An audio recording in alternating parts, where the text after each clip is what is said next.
প্রতারণা মামলায় আদালতে আত্মসমর্পণ, জামিন পেলেন চিত্রনায়িকা ববি। প্রতারণা মামলায় আদালতে আত্মসমর্পণ করে জামিন পেয়েছেন ঢালিউডের চিত্রনায়িকা ইয়ামিন হক ববি।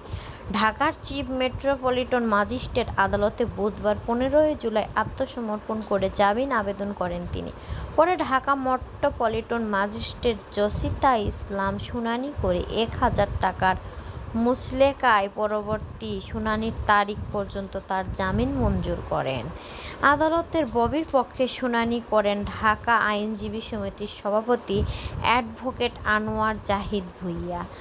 প্রসিকিউশন বিভাগের এসআই মুক্তার বিষয়টি নিশ্চিত করেছেন। আদালত সূত্রে জানা গেছে, বুধবার 15 জুলাই বিকাল 3টার দিকে মামলাটির শুনানি অনুষ্ঠিত হয়। তবে মামলার অভিযোগের বিস্তারিত বা কী অভিযোগের ববি আদালতে হাজির হয়েছে সে বিষয়ে তাৎক্ষণিকভাবে কোনো কিছু জানানো হয়নি। এদিন আদালতে বোরকা ও সানগ্লাস পরে হাজির হন ববি। তার সঙ্গে কয়েকজন সহযোগীকেও দেখা যায়। এ বিষয়ে জানতে অভিনেত্রীর সঙ্গে যোগাযোগের চেষ্টা করা হলেও তার কোনো মন্তব্য পাওয়া যায়নি। উল্লেখ্য, দীর্ঘদিন ধরে চলচ্চিত্রে কাজ করলেও বিভিন্ন সময় ব্যক্তিগত জীবন ও নানা বিতর্কের কারণে আলোচনায় ছিলেন ববি। সর্বশেষ তাকে বড় পর্দায় দেখা গেছে ময়ূরাক্ষী চলচ্চিত্রে।